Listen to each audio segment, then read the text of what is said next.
Broadway's My Beat, from Times Square to Columbus Circle. The gaudiest, the most violent, the lonesomest mile in the world. Broadway's My Beat, with Larry Thor as Detective Danny Clover.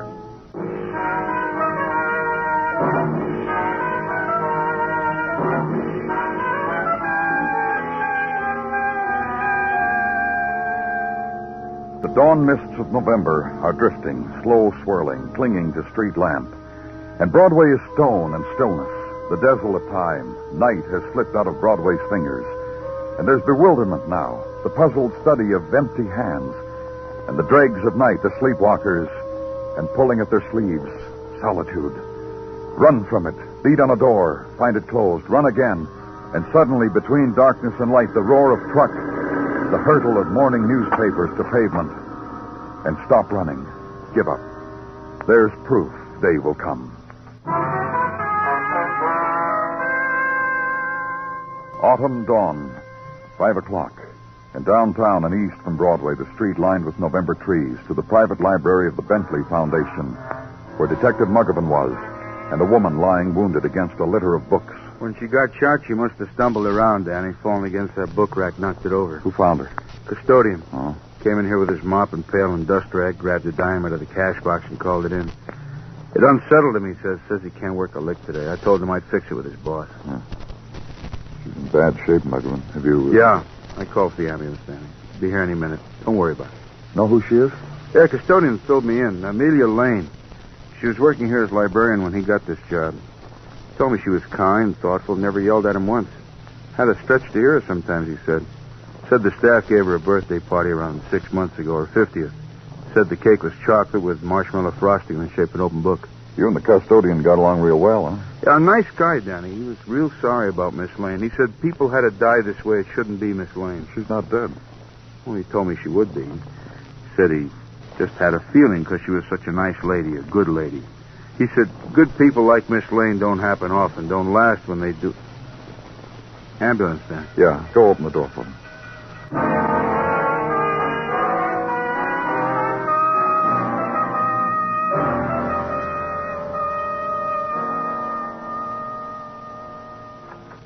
Danny?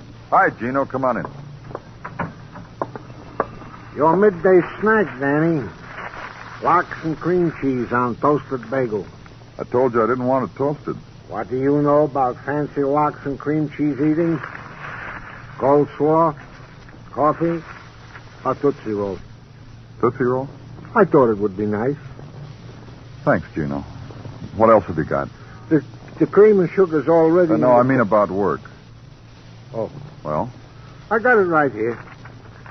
In the case of Amelia Lane, wounded librarian. She was shot by a .25 caliber weapon held at close range at about 11 last night. According to Dr. Sinsky, and as he put it, life and death are a thread. Go on. Amelia Lane has been a librarian for the Bentley Foundation for 12 years. A spinster. Lives alone. Has a room at the Mall and Hotel for Women on Upper Broadway. What else?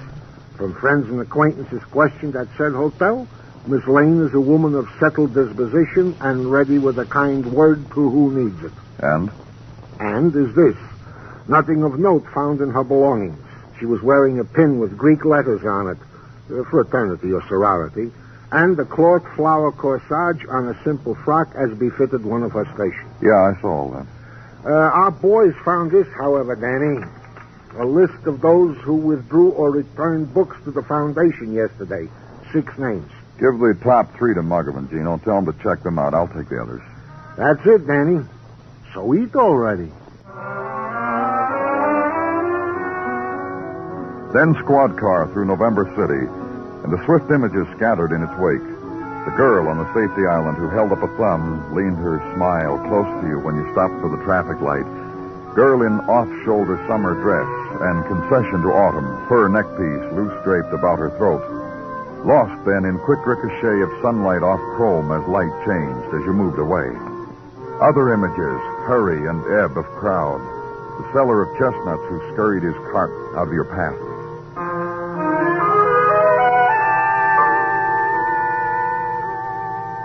And finally, the side street, the first name on the list. Abby Forrest. You look, I don't know, startled. Is that it? Well, Miss Forrest, It's how young I am, isn't it, that brought that look to your face. How young I am in this fuzzy cardigan, the bare legs and the bobby socks and the saddle shoes. That's what did it to you, wasn't it? A woman was shot yesterday. Amelia Lane, librarian at the Bentley Foundation. I'm 17. I think you should know that. You brought some books back to the Bentley Foundation yesterday. Think of it, 17. Miss And he's Forrest. old enough to understand things. Understand why you looked at me like that. And why you're here. You think I shot that old lady? When were you there? When did you check those books in? I'll try again. You think I shot that old lady? Just tell me when you were there. Between Home Economics 1A and Elementary Psychology. Mm-hmm. I have these 2 hours off from the university 3 days a week. From 11 to 1. All to myself. And think how I used them. At Bentley Foundation. Poking into dusty old tomes. And I'm just a freshman. You were there between 11 and 1? Uh-huh. And Miss Lane was very helpful and asked how things were going for me. And I told her soon I'd hold out my hand and there would be the rich intellectual to kiss it and ring it and ask for it in marriage. And she blushed and I laughed out loud and she shushed me. Poor little old lady. If you see her, tell her I said that. Can you remember it? Or shall I write it down for you? You'll remember it. You look very intellectual.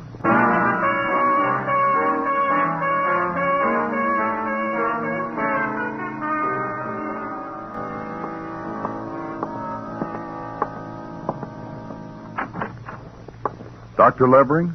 Yes? I'm from the police, Danny Clover. I'd like to talk to you. I've only this brief time till my next class, the student papers to go over. It's about Amelia Lane. Oh, I see. Well, please come in. That chair, please. The university knows that you've come to me about Miss Lane? I don't think so. I asked some of the students outside. One of them told me you were here in your office. Permit me gratitude for your discretion. You will understand, of course, how quickly scandal blossoms and flourishes at a university. If you had mentioned me in the same breath with Amelia Lane, the notoriety... I didn't. Let's let it go at that, huh, Dr. Levering? Your pardon. What about Amelia brought you to me? You know she was shot. You know she's dying. I read of it this morning. Yeah? It is difficult for me to muster a deep sorrow for Amelia. Why? I have my private grief. Oh? My wife, a wife of 30 years, Mrs. Levering, died of a lingering illness less than a month ago. I am a widower. I am alone. And I have only this for solace. The Romance languages I teach. The compassion of my students when the grief overcomes me. Let's not dwell on it, shall we? All right. I have known Amelia since we were students together at Teachers College. That was many years ago. She was a plain girl then, but sensitive. We went our separate ways. I got my doctorate here in the Romance languages, and at the Bentley Foundation 12 years ago, I found her again. And she was still quite plain, and older, and more sensitive, and more helpful than I had remembered her. Obscure reference material was always at the very tip of her tongue. That is Amelia. What time were you at the library yesterday, Dr. Levering?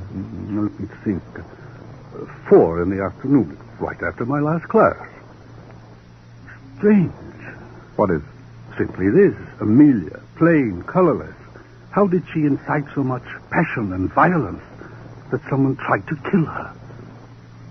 Strange. Then the man moved away from me, took a stance directly under a diploma, turned, looked at me. He formed a smile, raised his hands slightly, dropped them. As if the school bell had suddenly rung in the middle of something not too important. Class was over, and I was dismissed.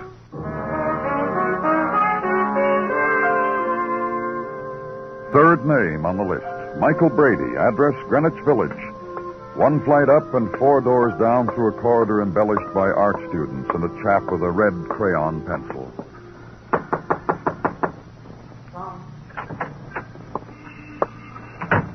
Hi. Hello. Is your name Michael Brady? That's right. Won't you sit down? I'm glad you came. Oh? Yes, I'd been working. I needed a break. Rather, I needed an excuse for a break. I see. My name's Danny Clover. I'm from the police. Is there something I might do for you? It's about a woman named Amelia Lane. About her? She was shot late last night. Is she dead? No. Please take me to her. You were at the library yesterday. Please, it's so important that I go to her. All right, let's go. It looks cold out. Yeah, it is. I'd better put on a jacket. She's not going to die, is she? We mustn't let that happen. We must do everything we can. Everything's being done. That's very good. I need her badly. I tell you this because it's so very true. Yesterday when I saw her... What time was this? In the afternoon, about 4. When I saw her then, I told her just what I'm telling you. It would be pretty melancholy if anything happened to her. Oh? Yes. You see, I'm at the university. I met Miss Lane during summer session. I was doing a paper, so I went to Bentley. She was very kind to me. Helpful. Nothing must happen to her. The car's right over there. So much she knew. Where knowledge was. Beautiful things in books. Are you in love with Miss Lane? I love her. She is a person to love, you know. No, I mean... She calls me Michael. And to me, she's Miss Lane. Get in. Mr. Clover. Yes? Once I told her I loved her in a way I couldn't explain. She put her finger to my lips. How old are you, Michael? 18. Please, let's hurry.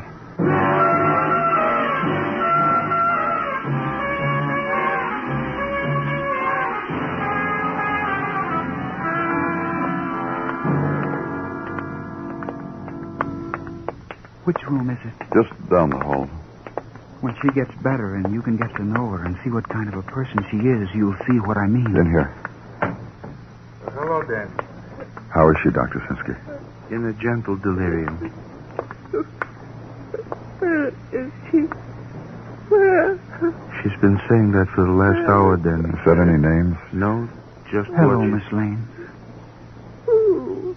It's Michael, Miss Lane. How do you feel? Michael? Where? I told Mr. Clover that you must have the best of care, and that when Wait you get a minute, better... son. This boy is a relative, Danny? A friend, Michael Brady.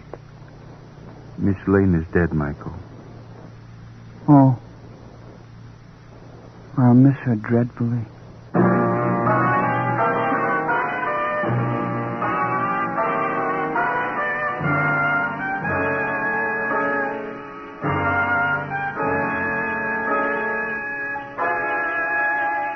You are listening to Broadway's My Beat, written by Morton Fine and David Friedkin, and starring Larry Thor as Detective Danny Clover.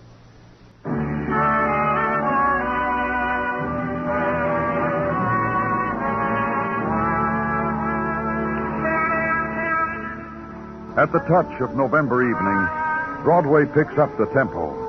The daydreams made at lunch hour were about nighttime, and the time is starting to happen. This way, run up the steps from the subway, down the street, grab a partner, join the dance. And the riot happens. You play musical doorways against the skirt of laughter and trumpet until somehow you lose. Someone took your place, and you're all alone. So, light the cigarette. Take the 10 minutes for coffee. Try all over again.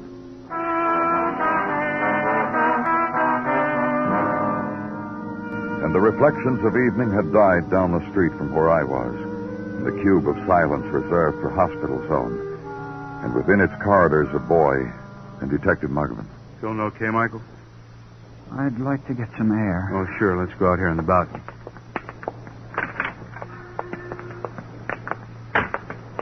It's pretty chilly. I'm not cold. Michael? Yes, Mr. Clover? Michael, did you kill Miss Lane? You were right there when she died. You saw what happened. She She was trying to talk to me, and she died. No, Lieutenant doesn't mean that, Michael. He means, did you shoot her yesterday? I understand why you have to ask me that, but you must look at it from my point of view. All right. It's very simple. It's terrible she's dead. From my point of view, I mean. I'd be awfully stupid to do anything to hurt myself, wouldn't I? I mean... Yeah. Let's get with it, Sonny. What do you mean? She's dead, and I'm very unhappy. Sure. Let's talk a little bit more about her, shall we? I'd like to. Were there any times when you were alone with her, away from the library, I mean? Yes, often. Well, tell me about them, Michael. Often, when my classes permitted, I'd wait for her in front of her apartment. Did you ever meet her inside, Sonny? Certainly not. Go on, Michael. I'd meet her. I'd walk with her. When it was fine, I'd walk with her all the way to the library. There was so much to see, to talk about. Much to... You say you're a college boy, Michael. Yes. What college? Well... What college, Michael? You see... You ever been to a doctor? Not if I don't want to. You pretend a lot, don't you, Michael? Sometimes. Well... Yes? It's difficult to know sometimes. Danny. Well, take it easy, man. Michael. This is happening, though. Miss Lane is dead. Later, though, much later. I need that time. Much later, I'll wait for her, and we'll walk. The things we planned. What things? She talked about Europe to me and said the names to me. Seville, Venice. So I went and got the tickets. What? Yes. That travel agency. You know the one. The big one in the white building, 43rd Street. I got the tickets. She told me they were there for me to get them, and I did. Several days ago. I got them, and I gave them to her. But she never mentioned anything to me again about the places. You think he's dreaming this one, too, Danny? I'm going to find out. Michael. Yeah, sure. I'll introduce Michael to Dr. Sinsky. Good night, Michael. Good night, Mr. Clover.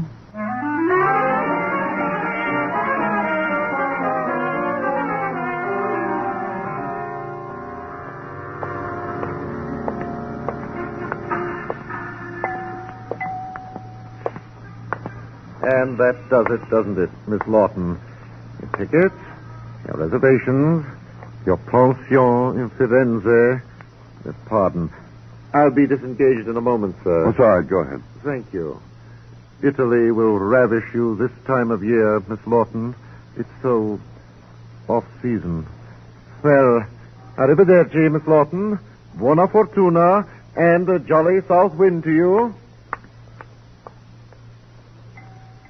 That was Miss Tracy Lawton of the theater.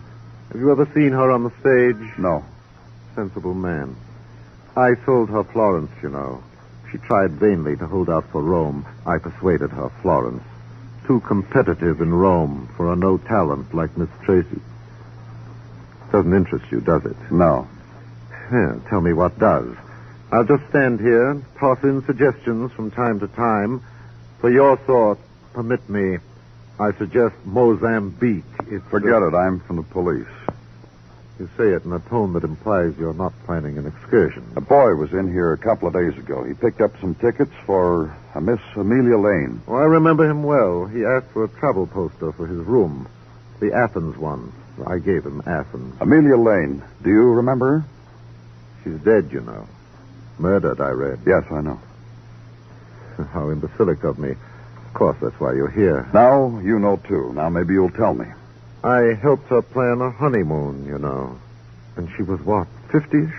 Go on. An autumn honeymoon. And I whispered all the right places. Paris, of course. Venice. Seville. And the latest French liner, which sails tomorrow evening. And she bought them all for two and paid cash. And had that boy pick it all up. Was she with anyone when you... No. She was quite alone. She said she wanted the thing to be an exciting surprise for her fiancé. A wedding gift from her to him. Did she tell you who she was going to marry? I never really believed there was anyone. You think there was really someone to marry her? You know, I'm glad. I'm glad she had that dream. Even if it came true only partially. Walk away from him and hit the night street. And consider the possibility that for Amelia Lane, librarian, it had been a dream. The voyage to the mist places. With lover and husband who never existed, except in pages of novel, except in youth memory, except in long ago summer image. But the fact of violent death, that had happened to her. From a mixed-up boy, maybe. Maybe from the man ahead of you who lurched into alley, or from someone who sat quietly at a window and savored. And Night Street becomes the night room and frayed rug, and the sleep coughing of the tenant upstairs, and the radio loud across the areaway. And finally, night is lost in river. In the morning, make the coffee, read the headlines, go to work. And in your office at police headquarters, Detective Muggavan has been waiting for you. Morning, Danny. Hi. I got an extra container of coffee there on your desk. I thought maybe you Oh, wanted... thanks. I've been scrounging around, Danny. I think I... You checked the people on that list of suspects? Oh, nothing there, Danny. Ran them all down. Everyone with an alibi for the time of Miss Lane's murder. I checked, cross-checked, rechecked. Nothing there. You were going to say something else. What? Well, I think I've got a lead. Mm-hmm. Miss Lane's savings account. 2 weeks ago, she had almost $12,000 saved up. A week ago, she had nothing. She drew it all out. I saw her signature on the withdrawal slip. Anything else? Yeah, this. I've been carrying it around with me. This pin we found pinned to Miss Lane's dress, it's a frat pin. Now, I began running around to fraternities. It's very happy in fraternities this year. Get off it, Muggavan. Finally, I come up with an old frat boy, frat expert. He recognizes the pin. He said it was a local frat maybe 20, 25 years ago. Not social, cultural. Honorary to students of culture, to students of Romance languages. Were you going to say something, Dan? Yeah. Thanks for the coffee, Muggavan.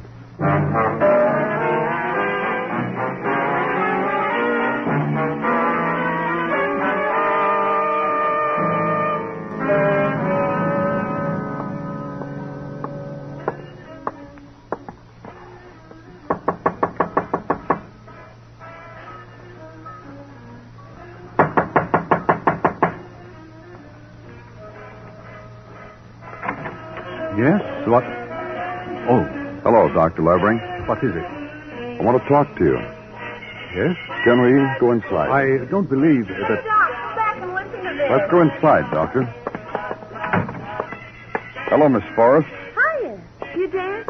I've been having to dance all by myself. What'd you do that for? I asked you something. What are you doing here, Miss Forrest? You're a man really interested in me, aren't you? Last time I was Cardigan. This a jazzier outfit? You'd better leave, Miss Forrest. Don't talk to me like that, Doc. I'm only 17 and I'll I cry. asked you something. What are you doing here?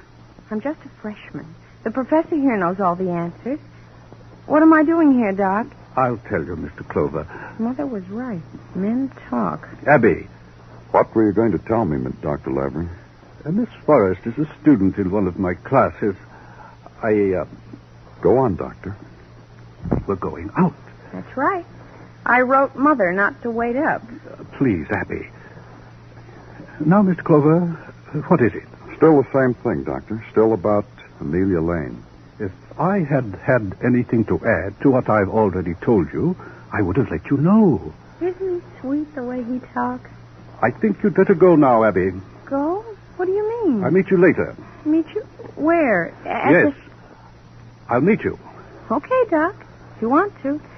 I've got to call my roommate, though. A caller from the outside. She's probably just leaving, Doc. I better call her. I told her to bring my bags here after she packed them for me. Hey, Doc. What's with you? We're not married yet. You little fool. You're talking to me, Doc. You remember me? Where were you going, Miss Forrest? I might be changing my mind about it any minute. Abby. I'm sorry, Abby. Sure. See, Mr. Clover? He's got a lot of torch left under all that professor. You were going to get the captain to marry you on the boat? Answer him, Doc. Yes. Yes, that's right. Honeymoon in Paris, Venice, Seville? sure. Been to 'em all, but not like this. I'm going to show Doc a time. I know places tourists don't go to. What's wrong with it, Clover? I'm a widower. I'm lonely. This girl is youth. Make a judgment, Clover. Tell me I'm wrong. And I'll tell you I don't care. The difficulty is, Doctor, your life's not your own anymore. What are you talking about? You killed Amelia Lane. Now your life's public property. You did that, Doc? It'll be all right, Abby. Not if you killed her, it won't. Mr. Clover. Miss Lane thought you were going to marry her, Doctor. Yes. Yes, she did. I better go home. Oh, please, Abby. Get away from me. No, you don't understand. Get away from me. Get over there. Over there, Doc. What are you going to tell me? Tell me, and I'm getting out of here. Just that I'm sorry and ridiculous. You see, Mr. Clover, that child was the reason. Amelia and I were going to marry. Then last week, Abby came to my office for some help with her studies. It was a quiet autumn evening, and she curled up in the big chair. And everything seemed far away. And Abby is very beautiful, you know. Then when Amelia gave me the tickets for our honeymoon, suddenly I thought it would be wonderful to be in Seville with somebody young and lovely. Abby. So I did two ridiculous things. I asked Abby to go with me. She said she would. Then I went to Amelia. Listen, Mr. Clover, I had to kill her. Her tickets, her money, I needed them. Abby, if I've hurt you... Forget it, Doc. Mr. Clover? Go ahead. Thanks. My record.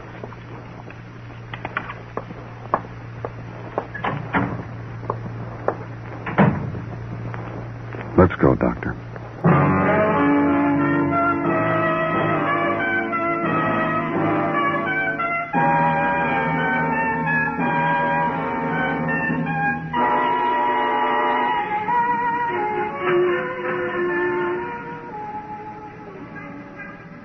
When the night turns into Broadway, the street plumes into flame, flings reflections hard into the shadows. It's the dream. It's Blair that ebbs and screams again, and faces darting, wavering, lost forever. It's Broadway, the gaudiest, the most violent, the lonesomest mile in the world. Broadway. My beat.